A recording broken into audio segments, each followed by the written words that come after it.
gentlemen, welcome to Classical Stuff You Should Know, a podcast about books and art and old things and stuff that happened a long time ago. My name is Thomas Magby. I'm joined, as always, by Mr. Graeme Donaldson. Hello. And Mr. A.J. Hannenberg. That is me. And today we will be discussing...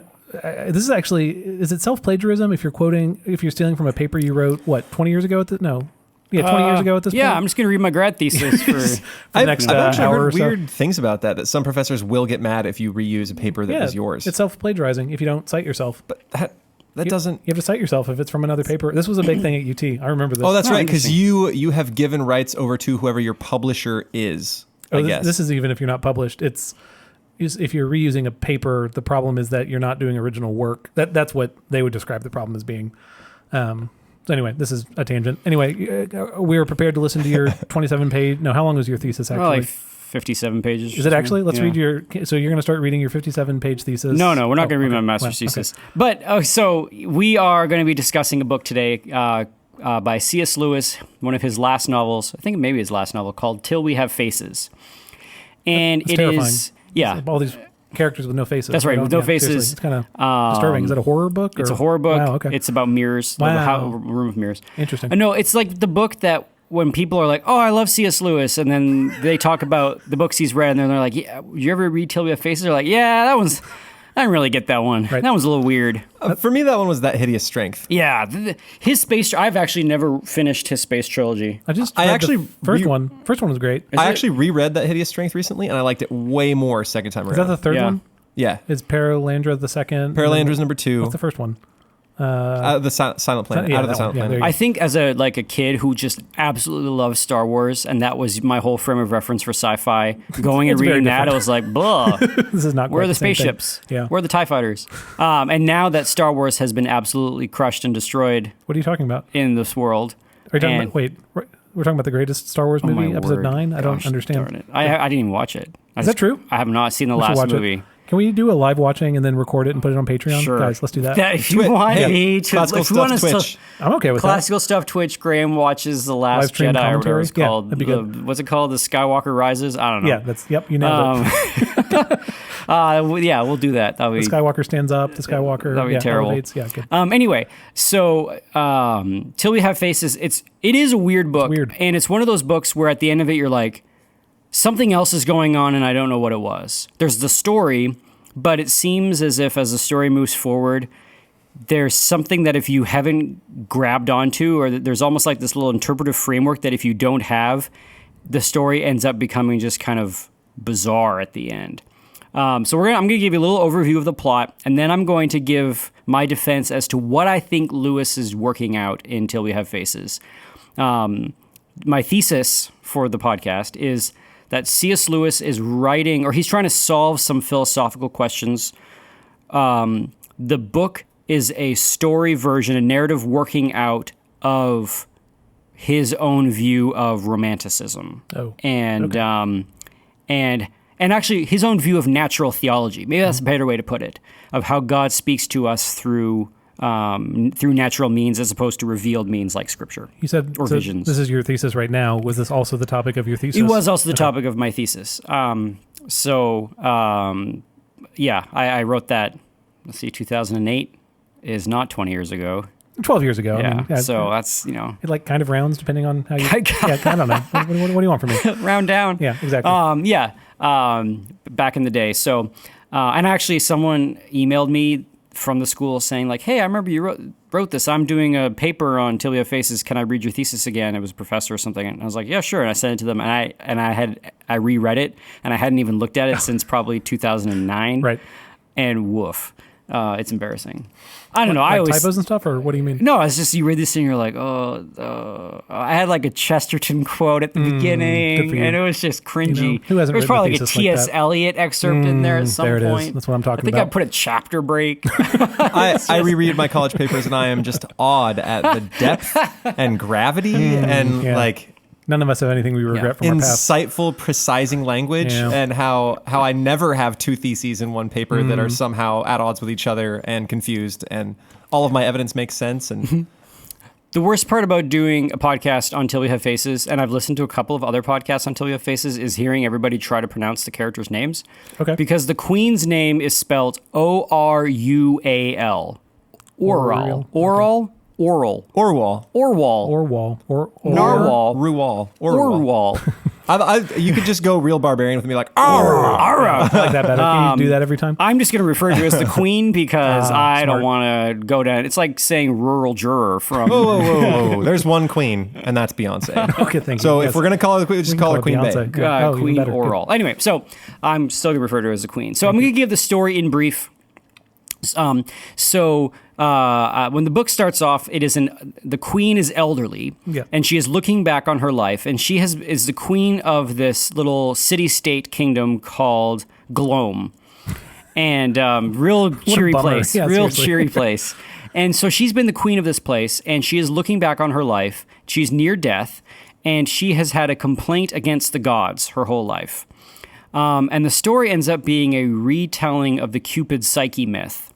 Actually, Hannibal, do you know the Cupid Psyche myth as our resident Greek? I read it once. Mythologian? What happens is one of the daughters is supposed to go and be married to Love, who is Cupid, and then I don't think there's any confusion about it actually being a real thing. She is not allowed.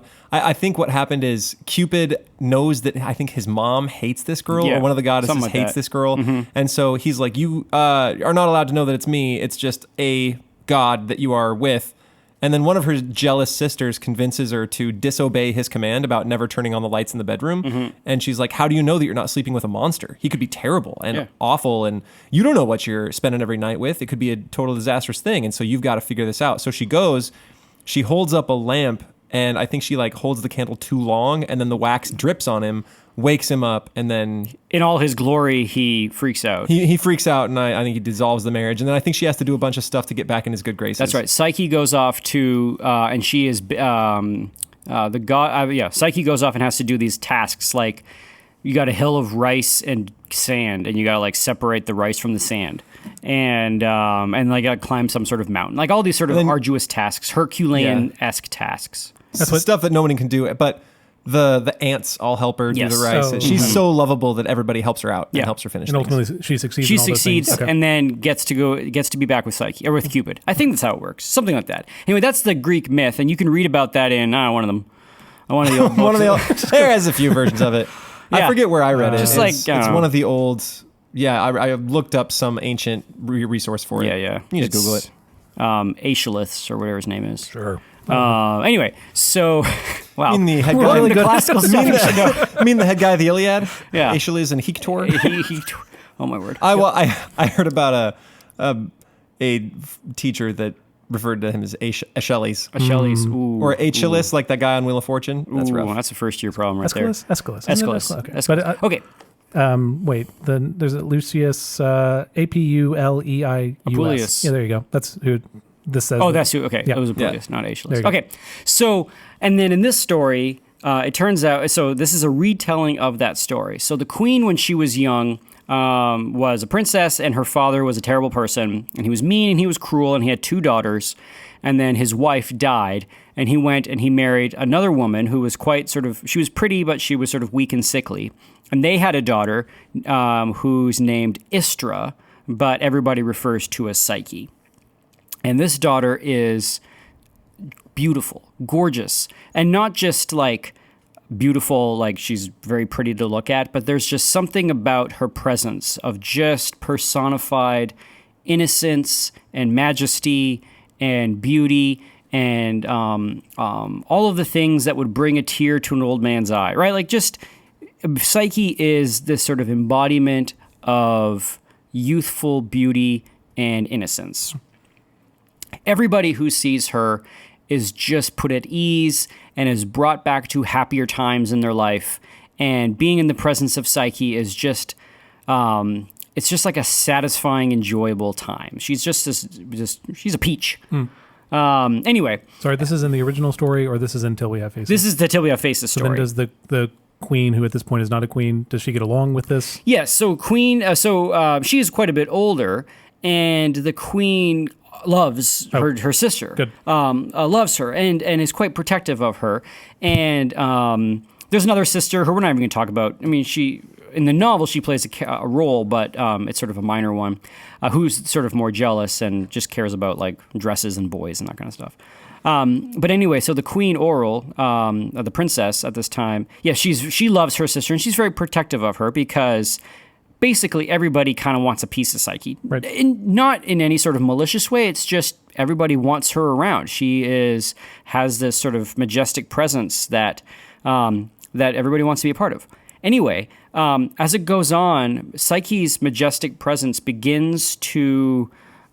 people begin to think that she actually can heal you from diseases. And there's a plague that goes through Glome.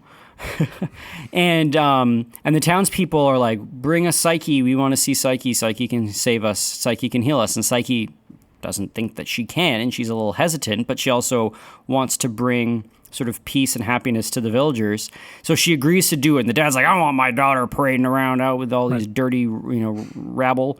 And what's rabble? This is fun. And then the Oral doesn't want Psyche out there because like she's just worried that sort of the desire for Psyche could also turn into like sort of a consumptive desire, and Psyche could be in danger. Anyway, she's protective. Right. There are disputes as to whether or not Psyche actually does heal people. People feel like they are healed just being in Psyche's presence, but she's not like magic or anything. But anyway, this begins to tick off the priest of the town, and they worship the goddess Ungit, who is like a fertility goddess. She's kind of like... Where do these names come from? Okay. Lewis. Okay, wonderful. Ungit or Ungit, and she is a fertility goddess, and she is similar to an Aphrodite, except like a cruel and vindictive one. Actually, like Aphrodite. Yeah, that's pretty... That sounds like her. So in the temple, they bring sacrifices to Aphrodite for her favor, and there's some just sort of great descriptions of the smoky, bloody temple dedicated to the goddess of love, but being kind of this like dark place where things are killed. And anyway, so the priest decides, you know what, Ungit is mad because all the people are worshiping Psyche, and that's why we have the plague. Oh, we got to sacrifice her. And so the priest goes to the king, and he convinces the king, yeah, you got to do this. And Ungit demands it. The goddess demands it. And the king's like, okay, fine. And the princess Oral is like, no, absolutely not. Like, why? You're going to kill your daughter? This doesn't make any sense. And so the king's like, all right, how are we going to sacrifice her? And the priest says, we're going to take her up to the mountain, and we're just going to tie her to a tree, and we're going to let the god of the mountain, we're going to let sort of, nature consume her. We're going to let the goddess take her. We're going to sacrifice her. We're just going to leave her there, and then that's it. And so... And was this a new ritual, or have they been doing it? This has been a thing that Right. they did, but it hadn't been done in a long time. I actually don't really remember if it's new, they came up with it, or if it's just like the ancient ways. Regardless, but they're doing it. It's Ungit who demands it, right? It's Ungit who demands it, according to the priest. Right. So Oral is like, fine, I'll just like go up to the mountain the next day and like free her. But then she falls sick in a pretty deep sickness and is in bed for weeks. And then when she is healthy enough, she goes up beside herself. She goes up to the mountain to either tend to her dying sister who's tied to a tree or to bring back her remains. When she gets to the top of the mountain, she finds Psyche in good spirits and good health and just chilling out. And Psyche's really happy to see her. She's like, oh, Oral, welcome. And the Prince Oral is like, Psyche, what's going on? Who's been taking care of you? And Psyche says, I was rescued by the god of the mountain, and we are married. And I'm married to the god of the mountain, and he has brought me into his palace, into his home, and he has taken care of me. And the Princess Oral is like, no, what? Okay, fine. Where are they? They're outside. Why is she incredulous about the palace and the god? We'll get there. Okay. But So she they're doesn't see just anything, chilling right? outside, and she's like, okay, well, take me to the palace right now. Right. And Psyche says, well, what do you mean? And Oral's like, let's go to this palace. Like, show me your husband. Let's see this place. And she's like, but Oral, you're sitting in the palace right now. You're in the foyer of the palace. And Oral looks around. She's like, I'm in the forest. Right. who are you married to? Like, what is this guy telling you? A lot of questions, So she gets concerned that You been drinking water? Yeah. exactly, Like yeah. staying hydrated Yeah, and exactly. like, You been in the sun? like eating some nuts or anything? Like staying. Mushrooms everywhere. Yeah. And so Aurel gets concerned, and Psyche insists that they are in the palace, and Aurel doesn't believe they're in the palace, and she refuses to go back down to Glum with her.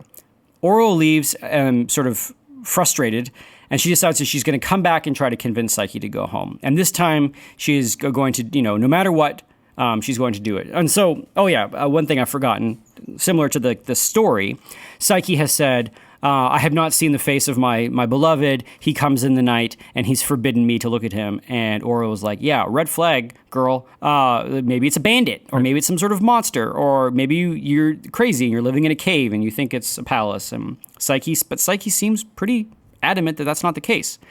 And she's like, can't you see the palace? And Aurel's like, no, I see a forest. So Aurel's like, okay, she's gone crazy. I need to rescue her, and somebody's taking advantage of her. So she goes back home, and she gets a lantern and a knife, and she goes back to Psyche on the mountain, and she says, you're not living in a palace. You need to come home with me right now. Psyche says, I refuse. I'm not leaving my husband. Then she says, fine. Use this lantern. Show me his face. So look at him. So you know who you're with. I'm worried that you're with a monster or a bandit. Psyche's like, I'm not doing that. He told me not to. And then Aurel takes out a knife and stabs herself in the arm. And she's basically, and says, how can you be so selfish? How can you love this bandit or whoever this is more than you love your family? Like, why aren't you coming back and being with your family? If you don't do this, I will kill myself. And to prove it, she stabs herself in the arm, and Psyche freaks out and is like, fine. Give me the lantern. I will look at my husband. Just don't hurt yourself. And then as this conversation is going on, for a moment, just a little glimpse, Aurel looks around and she sees that she's in a palace, a beautiful palace. And everything that Psyche has described is there. And she sees it with her own eyes.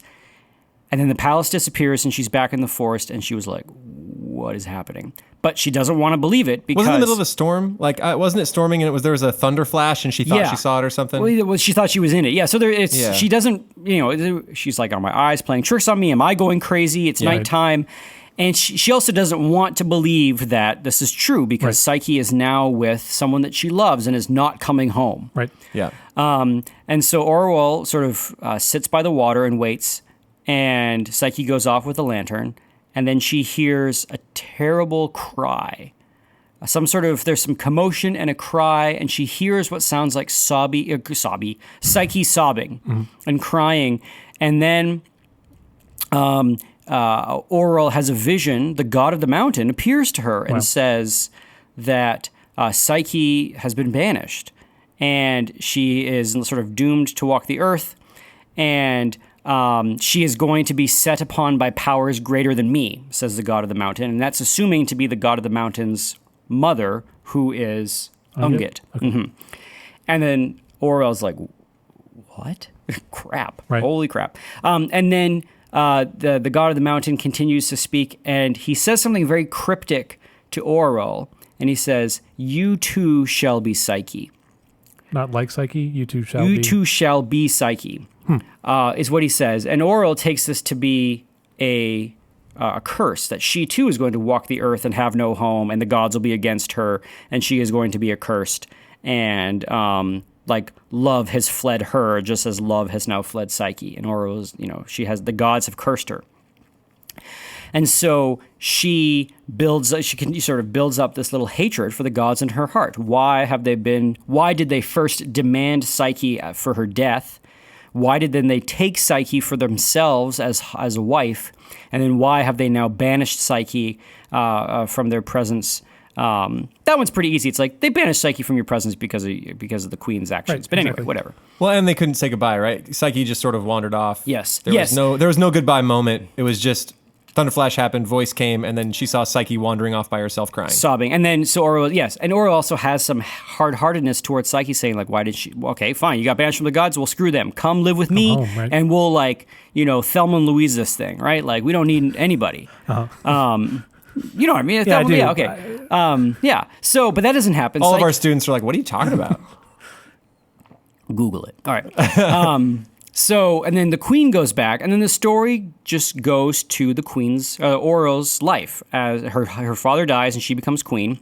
Psyche's gone. Psyche wanders off. Psyche is gone and wanders off. Okay. And when she becomes queen, she like sends out messengers and people looking for her, can never find her. Queen Aurora is also incredibly ugly. And her whole life, her dad's just been telling her that she's like, super ugly and she's never going to marry anybody. And so he basically gave her a great education. It's like, you're going to be in charge because no one's marrying you. So, and you're the eldest. I don't have any sons. So I'm going to like teach you how to fight and ride and do all these sorts of things. And he hires her a tutor who is a little Greek stoic named the Fox. And anyway, so she has been bred to be a queen, and she ends up becoming a queen, and she is a fantastic queen. She is an architect. She is a diplomat. She is a warrior. When her father dies, a rival city sort of comes sniffing around thinking that they're going to take over, and she defeats their champion in single hand-to-hand combat, and she's wearing this like mask. Because she was training all her young life. Right, exactly. Because wasn't it that her dad is like, well, you're never going to get a husband. Exactly. You might as well train with a sword. Yep. Yeah. And so the champion was like, I can kill a girl, and then they fight, and then the queen Aurora kills him, and everyone's like, dang, she's awesome. And she vows to wear a mask for the rest of her life because she's been told her whole life that she's ugly, and she actually finds out that by wearing a mask, she actually can create an incredible amount of power. Everybody wonders what's behind there, and rumors begin to abound that she must be beautiful. If she's wearing a mask and no man can marry her, she must be an absolute beauty. She's doing it so that no one fights over her. She's doing it so that no one fights over her, and she realizes that if she gets married, she kind of won't be in charge. Right. And she feels like she is competent enough to rule the kingdom, and she is. She brings peace and prosperity and happiness to this kingdom. Are there men that are interested in her now because of this allure? Yes, and so there's all these like people that come, and they're trying to marry her, and she brushes them off. And they're like, "Oh man, she must be so beautiful, wearing this mask." And everyone thinks she's beautiful because she is good. Right. Anyway, so she is great at running this kingdom, and but she always harbors this little hatred towards the gods, and she also makes sure that priest loses his job when she becomes the queen. one from the beginning, right? And is there a new priest or just sacrifice no more? my sister? yeah, exactly. I can't remember if there's a new priest. I think she like puts in some sort of patsy as a priest, Okay. and he's like a yes man and whatever. But she sort of lives her whole life with this little hard-heartedness towards the gods, and she herself never sort of finds love. She falls in love with her chief of the guards, but he is a dutiful family man, and he does everything the queen asks of him. He is a dutiful servant, Bardia, but at the end of the day, he goes home and he's married. And the queen has loved him just because of his goodness, but she's never done anything inappropriate or untoward. And as her life goes on, she realizes that this bond that she has with Bardia is not actually friendship, it's duty. And then when it's done, he goes home and he lives his real life. And his dutiful life is with her, and she's like, oh, well, he doesn't love me, he obeys me, and that's different. And she wants the love from Bardia, but he is just obeying her. Right. And is she heartbroken by this realization? She is heartbroken. She's sad, but she's also like, that's just the way it is. Yep. Anyway, as life goes on, she becomes elderly, and Bardia is on his deathbed, and she decides that she's going to travel. She's never been outside her kingdom, and she travels. And she's traveling outside, and she comes across this little like roadside shrine. And in there is a little hermit telling a story to a bunch of parishioners.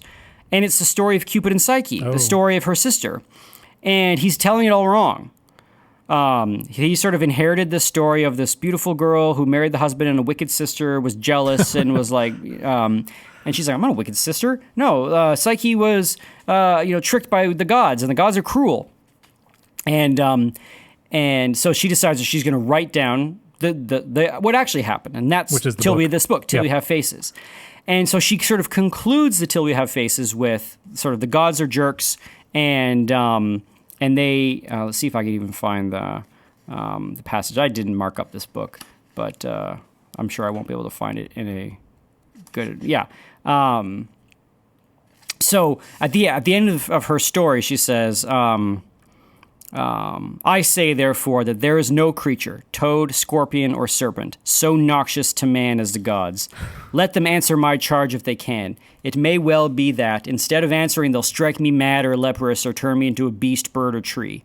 But will not all the world then know, and the gods will know it knows, that this is because they have no answer? And her charge is basically like, why are you such a jerk? Why are you so cruel? Why do you make life for us miserable?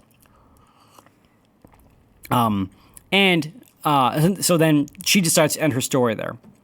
And then the last half of the book, and remember, she had been haunted her whole life with this phrase, you too will be Psyche. Yeah. And then towards the end of her life, she starts having these dreams about her having to do these monumentous tasks, like the sand Separating and the rice yeah. and the climbing the mountain. And she does all these things, and she can't do them by herself. She throws herself into her work, and she can't do it. And she curses the gods because they've given her this monumentous task. Just like her sort of life. She's thrown herself into making her kingdom a little jewel because she's just so angry, and she just wants to not think about Psyche and the sort of the sisterly love that the gods took from her. Anyway, then the book ends with her. She has had some visions, and there's this scene where she is brought to the gods into the council room, and the gods have said, we hear you have something against us. Please go ahead and read your complaint. And in her hand, she thought she was carrying her story, which is her complaint against the gods. But really, what she has is a list of much more primitive complaints of like, I loved Psyche and I wanted her for myself. And you took her, she was mine. And you took what was mine. That's basically what her complaint ends up to. Yeah, doesn't she start thinking she's saying these wonderful, eloquent things, Yes. and then Right. over time she realizes she's just repeating. She's the same realizing thing. she's just saying, Psyche was mine, she was mine, she was mine. I wanted her, I should have her, you took her from me. And she thinks, she's saying these eloquent things, and really she's saying what truly is in her heart. And what truly is in her heart was that Psyche was for me and my love, and you gods took her from me. And then she gives her complaint, and the gods say, basically, are you satisfied? And she says, yes. And then she says, and you have your answer. And then she sees a vision of Psyche doing the same tasks that she did, but being helped with the tasks. So she actually does separate the rice from the grains, and she actually does climb the unscalable mountain. And she actually does go down to the depth and brings up a box of beauty. And Auril sees Psyche come, and she's near death, and it's all fuzzy and weird. And Psyche comes and gives this box of beauty to Auril, and the queen realizes that the phrase, you too shall be Psyche, was not a curse of being someone who was going to wander the world cursed by the gods, but you too will be Psyche means that she ends up becoming Psyche. She ends up becoming that beauty. She ends up becoming beautiful in the end with the gods. And then the book ends, and you go, what the heck was that? Yeah, seriously. So you get this sort of like, you get this sense that there is something going on that it's not, so there's the book on the story level. So you have the story of what's happening. But then you're like, okay, C.S. Lewis he's working out something here, and I don't really get it. Right.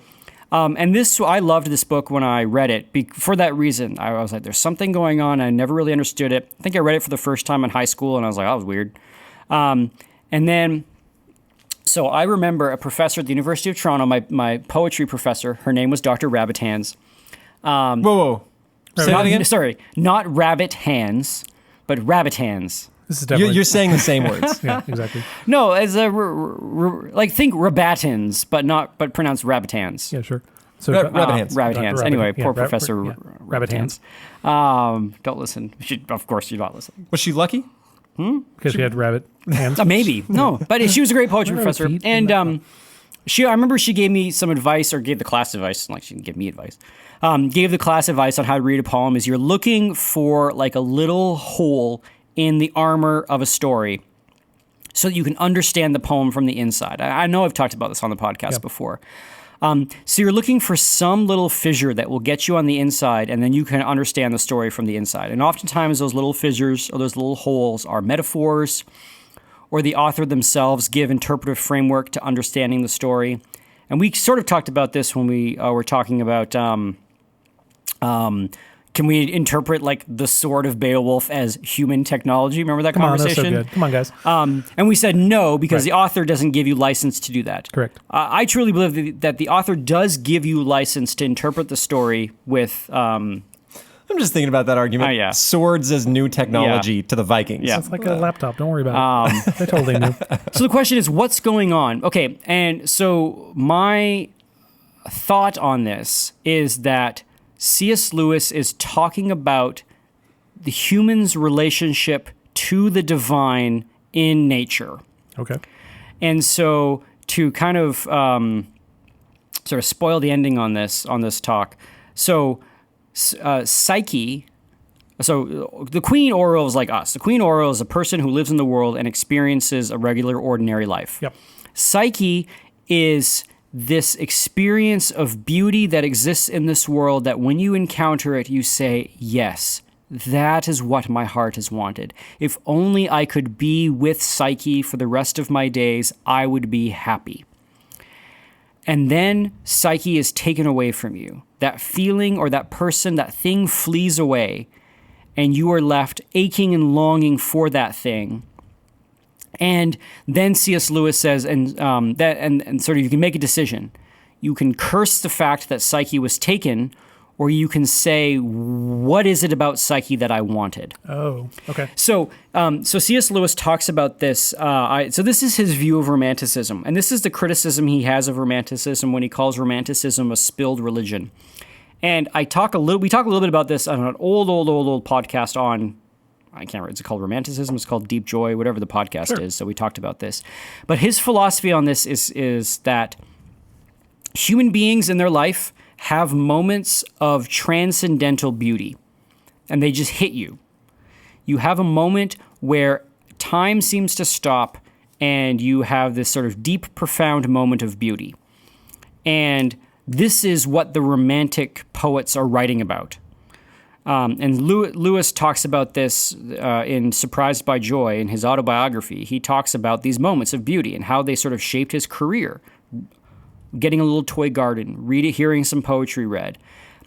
All of a sudden having a little window open up in his heart that he's like, oh, I want to live there. I want to be there. There's this longing and hunger in the human soul. And then Lewis says, and the person who has had that, once they start following that, once they say, this is what I want, and they start going after it, it flees. It is gone. It is like a little animal that runs into the woods that you can't have. And Lewis says, so what the romantics do is a lot of them spend their life chasing that feeling. Right. Coleridge ends up becoming an opium addict. Wordsworth ends up becoming like a crotchety old conservative member of parliament. All these poets end up sort of having this ache, trying to get it back, and never quite getting it, right? And then talking about how sad they are. Yeah. And so Lewis is saying, like, what is that ache? What is that thing that seems to be that we are so in love with when we are young, but we can't have, and we then become melancholy because we can't have it? What is that? And his philosophy on this is that feeling is a natural, sort of our natural sense of the divine, that God has actually built human beings. Or there's a couple ways you can take it.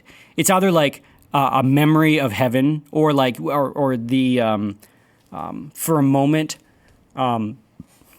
beauty. How can you phrase it? Milton has this phrase where when Satan sees the Garden of Eden, he says that he was sort of separated from his sin and was, quote, stupidly good. There's this moment where like the beauty of Eden makes him good just for a moment.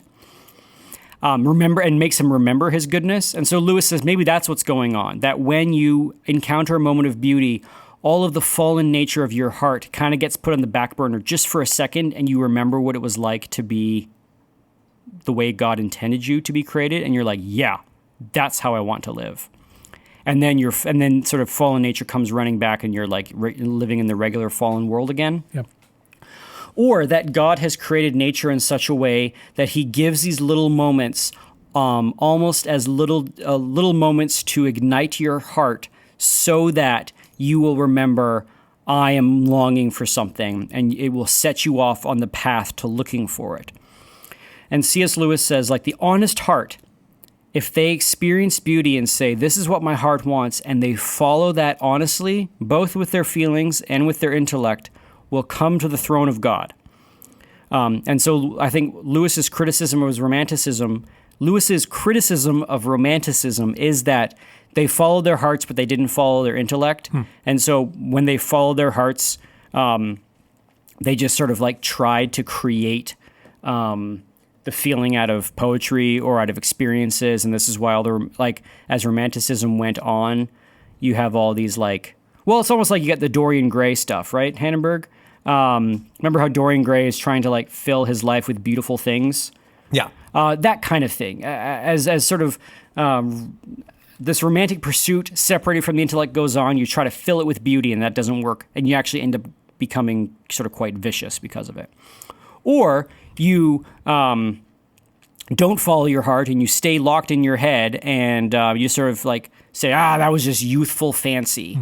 And then you get lost in the business of the world. But Lewis says that the honest man, intellectually and emotionally, when he realizes that his heart has this longing in him, if he follows it, it will bring him to the throne of God. Because God, that is how human beings are set up. These little moments of beauty are like these little reminders of heaven, or these little homing beacons for heaven. And the problem is that if you fall in love with Psyche, as opposed to the god of the mountain, Psyche you can't have Psyche and not have the god of the mountain. They are married. You need to accept the god of the mountain to have Psyche. So I think this is what Lewis is working out until we have faces. So it's like an analogy for romanticism? It is. It's an analogy for like how romanticism should be. And so, but it gets even trippier as we get to the end. So you can't just have, so let's say that you were a young man and you went for a walk in beautiful Texas. No, that won't like work. 70 degrees that doesn't outside. work. It's beautiful. It's gorgeous outside. So you go for a walk, and then all of a sudden you have this sort of moment of peace and serenity and beauty in the brushy landscape of Texas, if that could ever happen. Texas is beautiful. I don't know what you're talking about. And you're like, oh my goodness, I love Texas. And that's what you have, because you've had this moment and you love Texas, and you're like, I'm going to move here. I'm going to live here. I'm going to build a house here. This is what I was made for. I can't believe anybody would want to live anywhere else. Lewis's argument is that you don't actually want Texas. That moment has reminded you that you were built for a beautiful existence. And it's not the scrubby brushland of Texas. It's that the scrubby brushland of Texas in that moment reminded you of your true home of heaven. And maybe it could be, no, not your true home of heaven, your true love, which is to be unified with God. And this moment of Texas was almost like a portal to reminding you of that. Shout out Eric Weinstein. I don't think. Also a loyal listener. Yes, there's no way. No it's way. a great podcast, though. And so these little moments of beauty are almost portals to remind you of what you're made for. If you fall in love with the portal or fall in love with the thing, it won't sustain itself. It wasn't designed to fulfill you. It was designed to kick you in the butt, to get you back to God. So when Orwell says, I want Psyche, she can't have Psyche. What she wants is what Psyche ultimately at the end of the book points her to, which is the gods. And when at the end of the book, when Orwell realizes that that the gods have been working in the background to teach her this lesson, and at the end, when it says "You too shall be Psyche," what Lewis is saying, I think, sort of working out with this book, is that in the end, when we come to God, when we have the beatific vision or whatever, when we are united with God, we end up becoming that beauty that we experienced when we were on Earth. So that moment that beautiful landscape of Texas, we don't just long for it to have it and to keep it and to hold on to it and to have it in our little grubby hands because it's mine, my precious. So Lewis is saying that you don't just get that in heaven or with God, you become that beautiful thing. Or the Queen Orwell becomes Psyche at the end of the story. She doesn't get to live with Psyche. She becomes Psyche at the end of the story. That feeling that everybody had who wanted to be with Psyche, she gets. And then in that sense, she is also married to the god of the mountain like Psyche is. So this is sort of my thesis, is that what Lewis is doing is he is giving this narrative version of what he thinks of his answer to the romantic problem.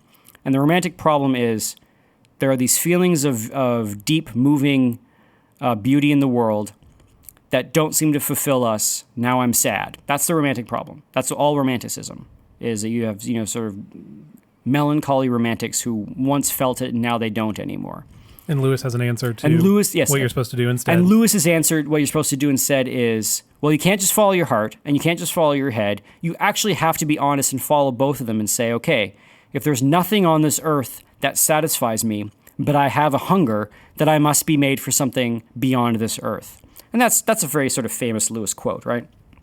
And he says, what we were made for is to be in communion with God and the divine. And there are moments on earth that remind us of this and kind of like light the fire in our hearts. So if hearing the gospel didn't get you on the path to searching for God, well, then maybe this natural experience, this phenomenological experience of beauty will get you on the path. But just like how you can misunderstand the gospel and be the seed in the rocky ground, right, you can misunderstand the feeling and get spun off into feeling land. Anyway, so this is sort of the defense that I have of the book. Thoughts? It's interesting. So in your Texas example, just to make sure I'm understanding, person's outside, falls in love with the beauty of Texas. You would say to that person, let's say that let's say it's you, Graeme, you experience this love of Texas. Tomorrow you go back to Canada and you're there for the rest of your life. Mm-hmm. You can choose to despair. Mm-hmm. I'll never have that beautiful Texas. I'm only happy when I'm in Texas. Yes. Or to see the thing I loved was beauty. Beauty is not only in Texas. Beauty is here in Canada. Beauty is not even just the physical location, right? There's more that is beautiful in the world than just the outdoors or whatever your thing is. Yeah, so I'll give you the example. So the moment of beauty that I had as a young man was I was working at camp. And I had this moment where I was by myself, and I've talked about this in an older podcast, a moment where I was by myself and I was camp. No one was at camp. I was alone that weekend, and it was a gorgeous night. It had just rained, so you had that wet smell of rain. And I just had this moment of like peace and tranquility. And I remember thinking like, man, I just want to stay at camp forever. Right? And that's the thought. Right. And now looking back, I realized, well, that's absurd. Like, I don't want to live at camp. In fact, that would be a terrible thing if I lived at camp. Right. And it would be I would probably end up destroying camp if I placed all of my longing and hunger in this life for having camp to deliver that to me. Sure. And this is the problem. Like, Orwell would have destroyed Psyche with all of her desire for fulfillment that Psyche could not meet. Right. And if we want to talk about like mimetic desire again, right? Let's do it. Maybe we don't want to.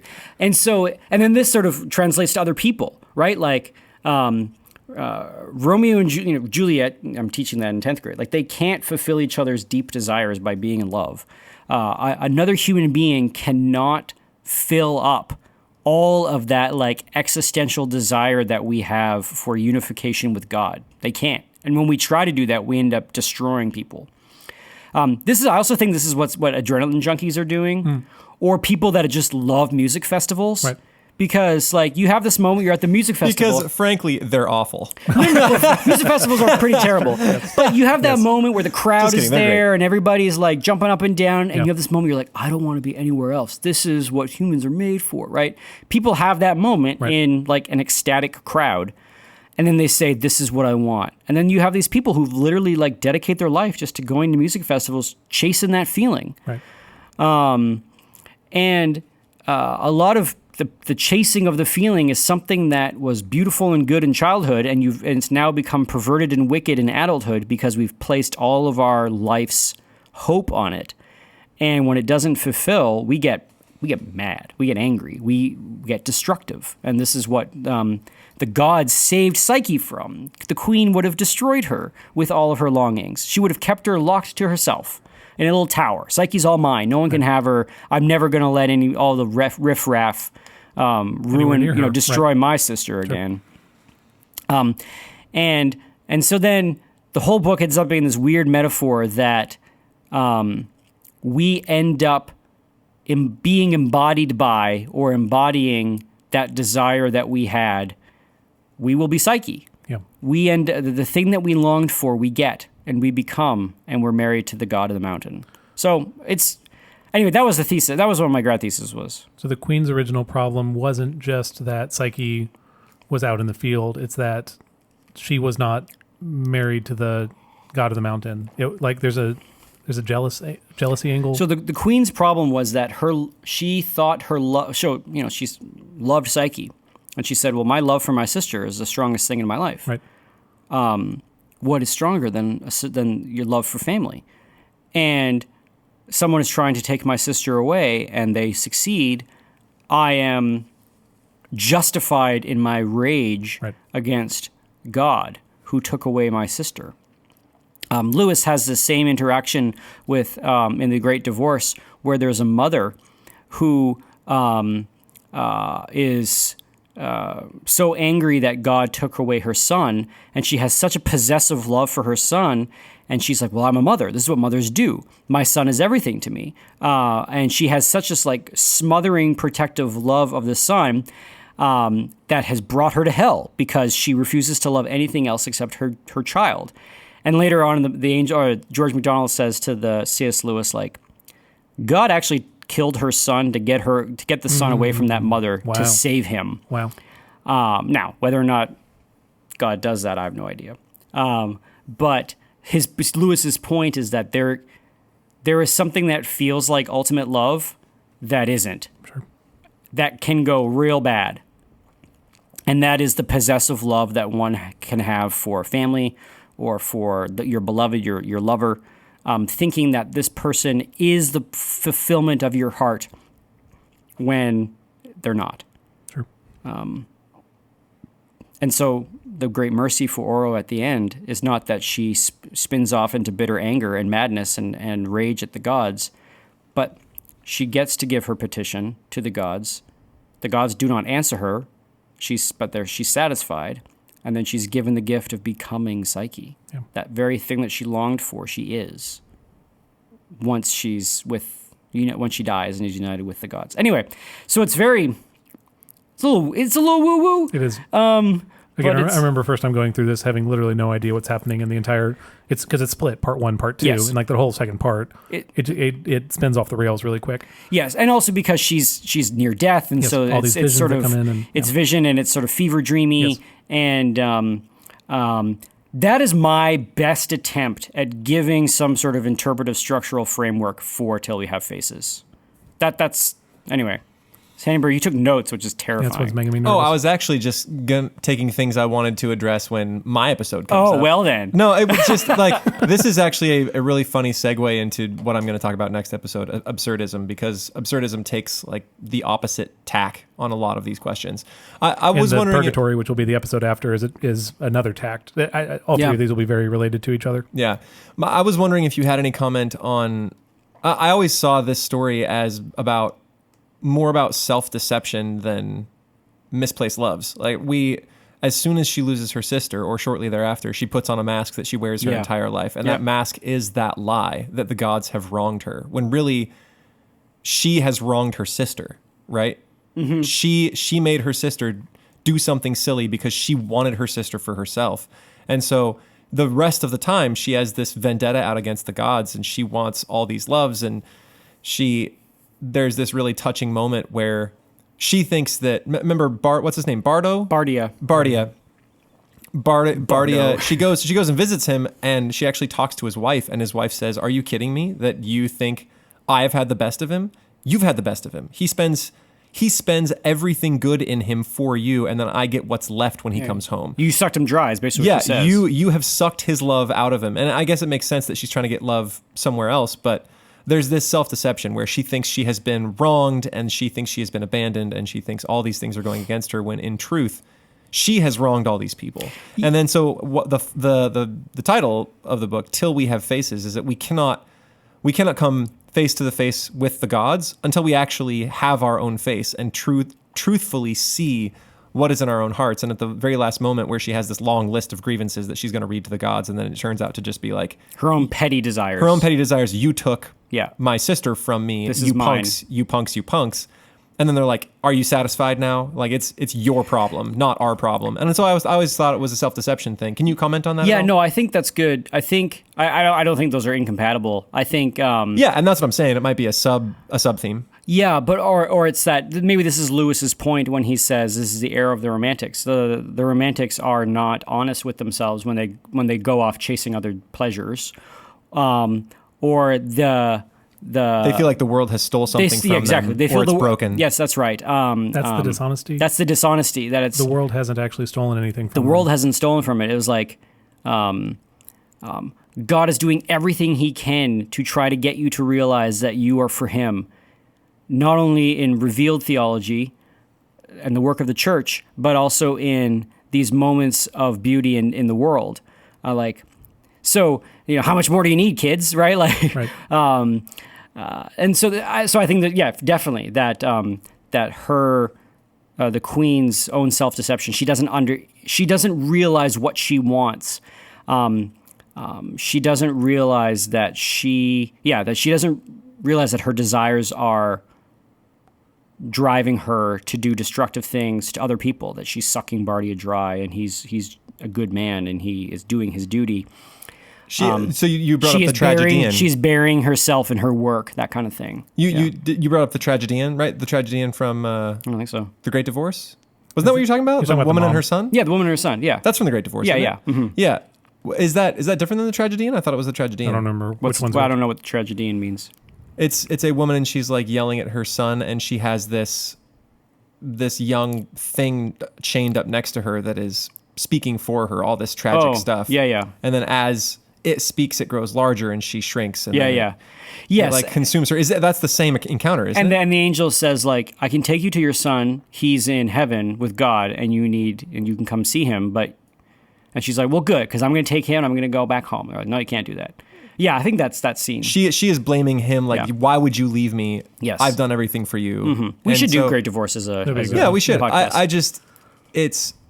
She is the tragedian. Like, she has made her life a tragedy. Yeah. And it's her own. And she's perception. lying. Yeah, she's lying to herself. And that's what the queen is doing. She's lying to her. She's her own pain. She's deceiving. She's deceptive in thinking that the gods have been cruel to her when in fact the gods have been merciful to Psyche. Can I say, I think the tragedian might be a different character. Is it a different one? Because there's Frank and Sarah. Frank would take advantage of her, Sarah, by pretending that she'd hurt his feelings. Oh, it's a husband and wife. That's what, just again, this is a quick Google search, but I think those, just to save the emails that might come in. Okay. Yeah. We'll I couldn't remember. We'll do a It's been Great a while Divorce since I read episode. Yeah. But do you want to read the part about Till We Have Faces, like where that phrase is used? Is that relevant to? I mean, AJ quoted it, I think, almost word for word. Is that how can we understand? How can we come face to face with the gods until we have faces? And let's see if I can Something like that. Yeah. Yeah. Yeah, I didn't mark it up. Okay. So then the romantics then have to be disappointed. They are so enmeshed in that story that there's no getting past. Yeah. And so it's sort of a little hard to pick a romantic and say like, all right, what was Wordsworth's problem? Where did he go wrong? All right, where did Coleridge go wrong? We can do that. But it is much more profitable to say, okay, wherein am I in danger of turning my relationship to beauty and God into some sort of like sticky, sweet, woe is me, everything is so tragic kind of thing where you're lying to yourself.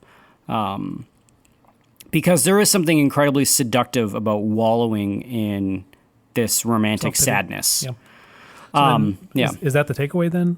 To be wary of that wallowing? I think the takeaway is, and this will be very classical, is like almost a Socratic know thyself. Like the takeaway is to say, like, you are not as sophisticated and you are not as primitive as you think you are. Like, at the end of it, Orwell's claim against the gods were basic. I wanted this for myself, almost like a child, and you took it from me, and the gods took it from her, because if the gods left Psyche in her care, she would have destroyed Psyche with her, her consumptive love. And so I think the takeaway is to say, is to really look at yourself and say,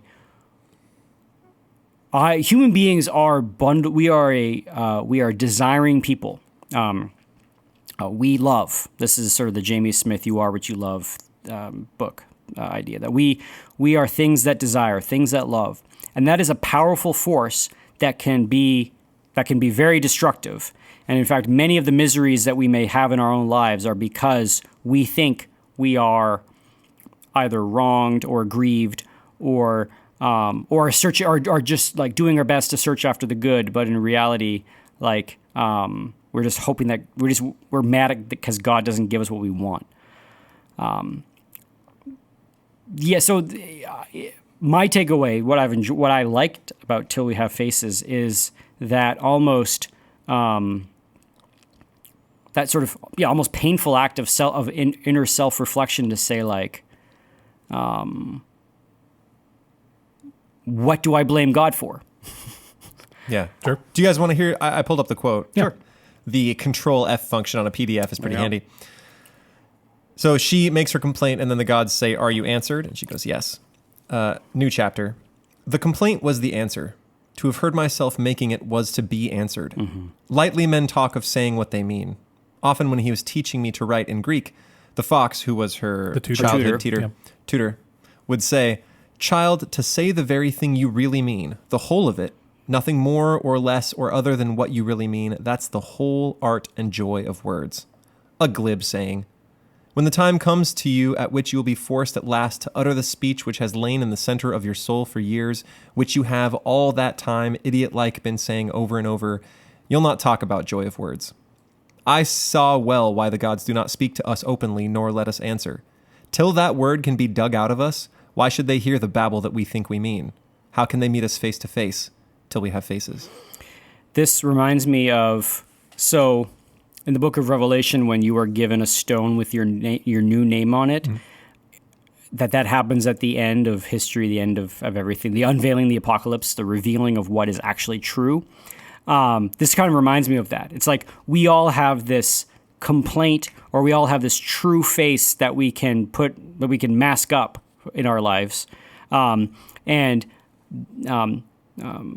The necessary step of not only spiritual growth, but maybe even of conversion, is to realize the truth about yourself. And then but it doesn't just leave you there. Like, it doesn't just be like, all right, now you know that you are not a man, that you are a worm, and that you love the good, you love the sin, you love the bad things, you want what's wrong. That it doesn't end there. God gives you this new name, or you become Psyche. You end up by the act of realizing who you are, submitting to God.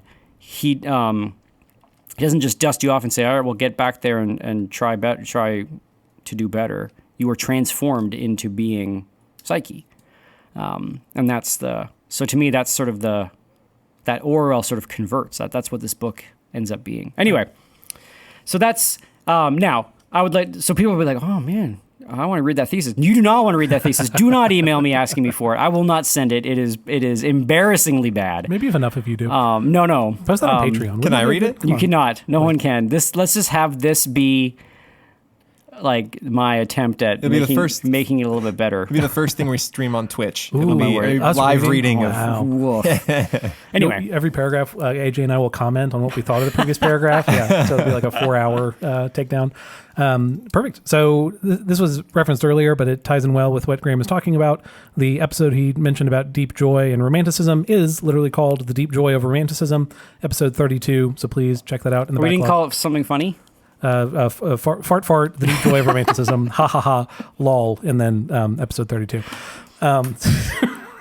Okay, someone else can be in charge if you guys want to do all the work. That's fine. You guys can do it. No, you're doing great. Whatever. I don't have to be in I think charge. my last one on Purgatory had yo at the end of it, which is very funny to me. Anyway. Purgatorio? Purgatory. Purgatorio. It's a pun. It's a pun on Purgatorio. Yeah, great. Okay. Yeah, great. Okay, fine. Sure. Cool. Episode 32 is the deep joy of romanticism. If you want to hear more about this, when students are asked like their favorite, thing they learned or favorite lecture, Graham's talk. I almost called you Mr. Donaldson. That's weird. Graham's talk on deep joy comes up very often. So it's because they're young. But if you want to hear that, episode 32 is a place to go for that. One of my favorite experiences was I was playing the stag dance, which we do every year, and it's usually an electronic dance, like lots of techno, and we did it in some art space. And I finished with, I think it was during this song, it was Strobe, a version of Strobe by Deadmau5, and I remember seeing her standing in front of the speakers, just sort of staring at the floor, her arms wide in an open embrace of the music coming out of my speakers. And she came out later, and she was like, I think I experienced deep joy. Thank you, Mr. Hannenberg. That was amazing. And I was like, oh, whatever rings your bell, I guess. That's high praise. Awesome. Yeah. But this has been Classical Stuff You Should Know. You can find us online at classicalstuff.net. You can find us on Twitter at Classical Stuff. It's spelled funny, but if you search Classical Stuff, it will show up. You can email us at theguys@classicalstuff.net. You can find us on Patreon, where we have in-between episodes, a few Patreon-only episodes, a chance for asking us questions, which we answer every month, all kinds of fun stuff there. Check it out, patreon.com/classicalstuff. And I think that's everything. Oh, one last note. If you are waiting for YouTube episodes, I've been working on getting them up, but every time I try to render, my video card commits suicide and just decides it doesn't exist anymore. And then it sends all of the stuff to the processor, which then overheats and shuts down my computer. So I'm working out some tech issues with rendering. I will get up those episodes as soon as I can. I'm sorry for the delay. But hey, at least we're getting the audio out. You got the audio, so every Tuesday. So you got that. Cool. Yeah. But that is it from us. So for Graeme, AJ, and Thomas, this is us saying goodbye. Ciao. Bye. Bye.